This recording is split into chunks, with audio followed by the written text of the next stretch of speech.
चलिए friends, competition fight में आपका फिर से स्वागत है। और आज जो है एलसीएम एचसीएफ का एलसीएम एचसीएफ ये पार्ट 2 है। ठीक है फ्रेंड्स, फर्स्ट पार्ट आपको जो बेसिक का हुआ था कैसे हम एलसीएम निकालेंगे किसी नंबर का, तो आपको डिटेल में समझ में आई होगी आई थिंक। तो आज हम उसमें कुछ क्वेश्चंस का कलेक्शन करने वाले हैं कि कितने टाइप से क्वेश्चन आपके एग्जाम में आ सकते हैं। लाइक दिल्ली पुलिस जो है, एनटीपीसी हो गया, एसएससी सीएचएसएल हो गया, Bihar police, Bihar forester, forest guard, जितने भी एग्जाम्स हैं सारे एग्जाम्स को ध्यान में रखते हुए हम ये काम करेंगे। तो चलिए कुछ क्वेश्चंस देख लेते हैं। आपको कल बताया था कि कुछ क्वेश्चंस का कलेक्शन करने वाले हैं। जैसे यहाँ पे दिया है 1.75, उसके बाद दिया हुआ है जी 5.6 और 7। इसका आपको बोला कि एचसीएफ निकालना है, कितना होगा। तो सबसे पहले ध्यान में क्या रखना है हमको, इस टाइप्स के क्वेश्चन में हमको एचसीएफ फाइंड करना है। तो सबसे पहले देखिए, डेसिमल के बाद इधर कितना नंबर है 2, लेकिन डेसिमल के बाद इधर कितना नंबर है 1 है। तो हम इसमें जीरो डाल के 2 अंक क्या करेंगे, बराबर कर देंगे। फिर यहाँ पे कुछ नहीं है तो हम अपने से डेसिमल डाल के और यहाँ पे 2 अंक देंगे। ठीक है, अगर डेसिमल मैं इसको हटाता हूं तो ये कितना होगा, जितना अंक के बाद दशमलव है उतना एक पे जीरो डाल देते हैं। यहां हो जाएगा बाई में 100, यहां हो जाएगा 700 और बटे 100। अब आपको पता है कि जो चीज निकालना होता है ऊपर वाले का हम वही निकालते हैं, यानी ऊपर वाले का हम एचसीएफ निकालेंगे और नीचे वाले का क्या निकालेंगे, एलसीएम निकालेंगे। तो जब ऊपर वाला का आप निकालिएगा तो क्या हो जाएगा इसका, अगर आप इसको कितना से कटा सकते हैं, आप इसको 7 से कट जाएगा, 7 दूनी 14, 3 कट जाएगा, 7 से कटाइए, 7 यहाँ पे लिख दीजिएगा, जिससे कटाइएगा उसको यहाँ पे लिखिएगा। 7 दूना 14, 7 पंचे 35, 7 8 56 यानी 80 बार में, और 7 से ये 100 बार में। फिर ये 5 से कटेगा, 5 से 5 बार में, 5 से 16 बार में, और 5 से ये 20 बार में। ठीक है फ्रेंड्स, अब तो कटने वाला कोई नहीं है, तो हमारा जो एचसीएफ हो गया वो कितना हो गया, 7 × 5 और बाई। इसका अगर आप एलसीएम निकालते हैं तो सेम है तो 100 होगा, यानी कहने का मतलब 35/100। अब आपको पता है कि नीचे जितना जीरो होता है उतना अंक के बाद हम क्या डालते हैं, डेसिमल डालते हैं। तो यही हमारा क्या हो गया, आंसर हो गया। बहुत ही सिंपल तरीके में आप इसको कर सकते हैं और बहुत ही आसान वे में इसको आप बना सकते हैं। ठीक है फ्रेंड्स, तो चलिए इसी टाइप से कुछ और क्वेश्चंस ले लेते हैं। जैसे बहुत सारे क्वेश्चंस का कलेक्शन है हमारे पास जो आपके एग्जाम में सीधे डायरेक्ट पूछे जा सकते हैं। जैसे 2.4, 0.36 और उसके बाद है 7.2। अगर इसका भी आपको क्या करना है तो सेम प्रोसेस हम क्या करेंगे, इस्तेमाल करेंगे। डेसिमल के बाद 2 अंक है तो यहां जीरो डालिए और यहाँ पे जीरो डालिए। कहने का मतलब ये हो गया 240/100, ये हो गया 36/100, ये हो जाएगा 720/100। ठीक है फ्रेंड्स, अब आपको क्या करना है, आप क्या करो, कोई ऐसा नंबर ले लो जो तीनों में कॉमन दिख रहा है, उससे कटा दो। 12 कॉमन है तो 12 को पहले लिख लीजिए और उसके बाद कटाइए। 12 दूनी 24, 12 तिहाई 36, 12 छक 72। कहने का मतलब अब तो इस तीनों में कोई कटने वाला नहीं है, तो हमारा जो एलसीएम है वो 12 ही हो जाएगा। यहां इसका एलसीएम आपका कितना हो जाएगा, 100 हो जाएगा, यानी 0.12 यही आपका क्या हो जाएगा, एलसीएम हो जाएगा, एचसीएफ हो जाएगा, सॉरी। तो ये आपका बहुत ही आसानी तरीके से आप कर सकते हैं। लेकिन सबसे इंपॉर्टेंट चीज क्या है, आपको क्या याद रखना है कि डेसिमल के बाद कितना नंबर है ना, सबसे ज्यादा वाला नंबर है उसको आप पहले बराबर कर लो और उसके बाद इसमें जो भी आपका काम करना है उसके बाद करो। ठीक है बच्चा, तो आगे बढ़ते हैं। मजा आता होगा, अगर अच्छा लग रहा होगा तो इसको सब्सक्राइब जरूर कर लेना, क्योंकि ऐसा ऐसा ये तो अभी शुरुआत है। क्या क्या होने वाला है आप मतलब इमेजिन नहीं कर सकते हो कि क्या क्या होने वाला है इस चैनल पे।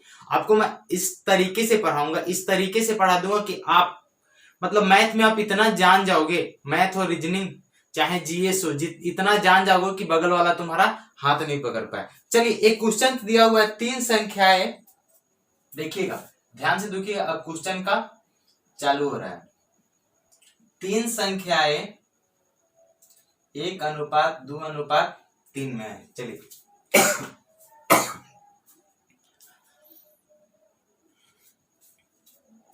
ठीक है फ्रेंड्स, तीन संख्याएं 1:2:3 के अनुपात में है। तो बोला है कि इनका जो महत्तम समापवर्तक है, इनका जो HCF है, वो आपको दिया हुआ है क्वेश्चन में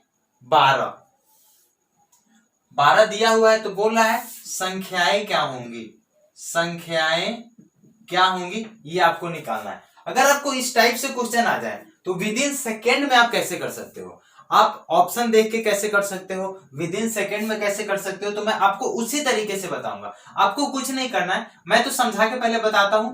देखिए, अगर आपको पता है कि इन तीनों नंबर, इनका HCF दिया हुआ है ना, तो कहने का मतलब इन तीनों नंबर का अगर आप HCF निकालोगे, इस तीनों नंबर का अगर आप HCF निकालोगे 1 2 3, तो इसमें कोई चीज कॉमन नहीं है एक के अलावा। ठीक है, तो आपको पता हो गया कि एक के अलावा, यानी हम बोल सकते हैं कि अनुपात रेशियो 1 का जो वैल्यू है वो कितना है, 12 है।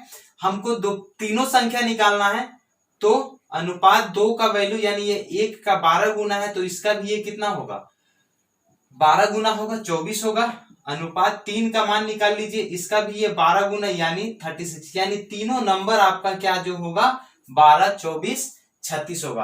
आप देख के बता सकते हो कि चलिए सर ए का 12 है तो पहली संख्या 12 हो जाएगा, 12 दूना 24, 12 तिहाई 36। तो आप इस तरीके से इस क्वेश्चन को सॉल्व कर सकते हैं, विद इन ए सेकेंड में आप इस क्वेश्चन को सॉल्व कर सकते हैं। ठीक है, चलिए दूसरा क्वेश्चन देखते हैं।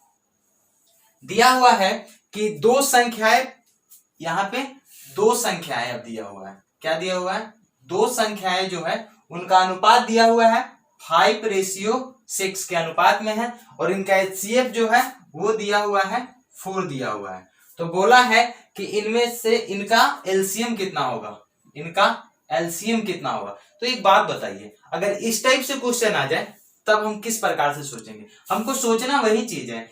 अगर HCF दिया है तो इस दोनों का HCF कितना होगा, इसका HCF आप बोलोगे सर 1 होगा, लेकिन यहाँ पे क्वेश्चन में कितना दिया है 4 दिया है, यानी इसका 4 गुना। अब हमको LCM की बात करनी है, तो 5 और 6 का LCM बोला जाए तो आप ऐसे में सिंपल में निकालते हो, तो दोनों को जब कोई चीज कॉमन नहीं होता है तो आप गुना कर देते हो, यानी 5 और 6 का बात किया जाए तो आप बोलोगे कि सर इसका जो LCM होगा 30, तो एक का ये 4 गुना है, तो 30 का भी ये कितना गुना होगा 4 का, यानी आपका आंसर कितना हो गया 30 चौके 120। ठीक है फ्रेंड्स, समझ में आ रही होगी। तो ज्यादा से ज्यादा बच्चों को आप जोड़ लीजिए, जिससे इसका ज्यादा से ज्यादा बच्चों को फायदा मिल सके। ठीक है, यहां तक कोई दिक्कत नहीं होगा। चलिए नेक्स्ट क्वेश्चन की तरफ बढ़ते हैं। क्या है, लिखा हुआ है कि दो संख्याओं के महत्तम समापवर्तक। अब एक चीज याद रखिएगा, अगला जो टॉपिक है याद रखिएगा कि HCF गुने LCM A गुने B। कहने का मतलब है ये एक फॉर्मूला है कि अगर HCF और LCM को गुना करेंगे तो किसी दो संख्या जिसका आप निकाल रहे हो, अगर दोनों को गुना कीजिए और उसी संख्या का LCM और HCF का गुना करें तो दोनों आपस में क्या होते हैं, बराबर होते हैं। हम प्रूफ करके देख लेते हैं। अगर कोई संख्या मैं ले लू 15 20, अगर मैं इसका LCM निकालू तो आप बोलोगे सर इसका LCM 60 होगा। अगर मैं HCF निकालू तो आप बोलोगे सर 5 होगा। ठीक है, तो चेक करता हूं कि बराबर आता है कि नहीं। LCM गुने HCF मतलब 60 पंचे कितना हो जाएगा 300, बराबर A गुने B यानी 15 गुने 20, ये भी आपका कितना आया 300। यानी ये फॉर्मूला क्या है, कारगर है और ये फॉर्मूला सही है। तो मैंने आपको प्रूफ करके दिखा दिया। तो ये चीज याद रखिएगा, इसी पे हम बहुत सारे क्वेश्चंस करने जा रहे हैं। लिखा हुआ है दो संख्याओं का महत्तम समापवर्तक और लघुत्तम समापवर्तक 8 और 48 है।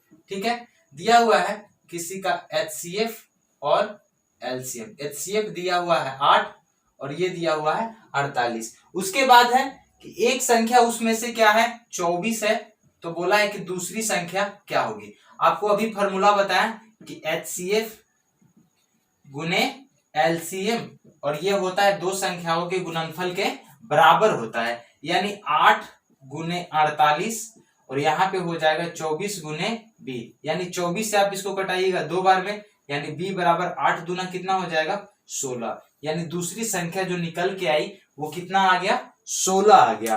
ठीक है फ्रेंड्स, नेक्स्ट क्वेश्चन है कुछ इसी प्रकार से है, एक और क्वेश्चन इस टाइप का हम बना लेते हैं जो सारा का सारा हमारा क्या हो जाए क्लियर हो जाए। बोला है दो संख्याओं का महत्तम मतलब HCF दिया है 11, HCF कितना दिया है 11 दिया है, लेकिन LCM जो है वो दिया है 7700।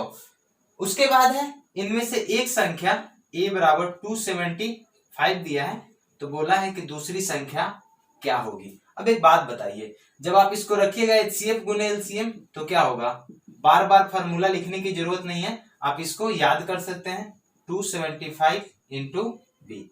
अब देखिए 11 से इसको कटाइएगा, 11 दूनी 22, 11 पचे 55, 25 से कटाइएगा तो 25 से 3 बार में 75, फिर 2 0 20 आएगा, लेकिन लगेगा नहीं तो 0 दो के एक और अंक यानी 8, यानी दूसरी संख्या हमको कितना मिल गई 308 मिल गया।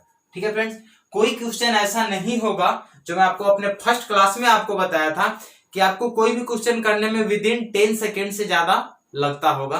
आप कंपेयर करके देख लीजिए कि 10 सेकेंड से ज्यादा आपको कितना भी हार्ड क्यों ना क्वेश्चन हो, मैं अभी बहुत सारी क्वेश्चंस करवाने वाला हूं आपको, आप देख लीजिए। चलिए एक और क्वेश्चन देखते हैं, उसके बाद आप खुद से कंपेयर कीजिएगा कि हाँ दूसरे चैनल वाले और ये चैनल पे कैसा पढ़ाई हो रहा है। लिखा हुआ है